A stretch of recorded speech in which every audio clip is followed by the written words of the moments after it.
বাগেরহাট জেলা মাধ্যমিক শিক্ষা অফিসার অফিস সহায়ক মোহাম্মদ মনিরুল ইসলামের বিরুদ্ধে দুর্নীতির অভিযোগ তুলে তার বিরুদ্ধে ব্যবস্থা নেওয়ার দাবিতে মানববন্ধন করেছেন শিক্ষকরা।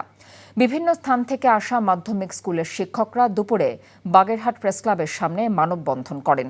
এ সময় বক্তারা বলেন, মাধ্যমিক মোরেলগঞ্জ উপজেলার সাঙ্কিভাঙা গ্রামের বাসিন্দা মনিরুল 2004 সালে বাগেরহাট সরকারি বালক বিদ্যালয়ে 1500 টাকা বেতনে দারোয়ান হিসেবে চাকরি শুরু করেন।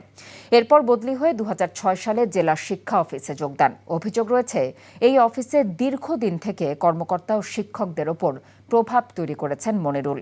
অবৈধভাবে তিনি কয়েক কোটি টাকার সম্পদ করেছেন। তবে মনিরুল ইসলাম দাবি করেন, চাকরির পাশাপাশি পৈতৃক জমিতে চাষাবাদ এবং কঠোর পরিশ্রমই তার সম্পদের উৎস। এদিকে লিখিত অভিযোগ পেলে তদন্ত সাপেক্ষে ব্যবস্থা নেওয়ার কথা জানিয়েছেন বাগেরহাট জেলার শিক্ষা officer SM Saidul Islam. Bundle থাকলে প্রতি সেনমানিতে টাকা বাঁচবে। বিকাশ সেনমানি বান্ডেল কিনে জিতুন প্রতি লেনদেনে।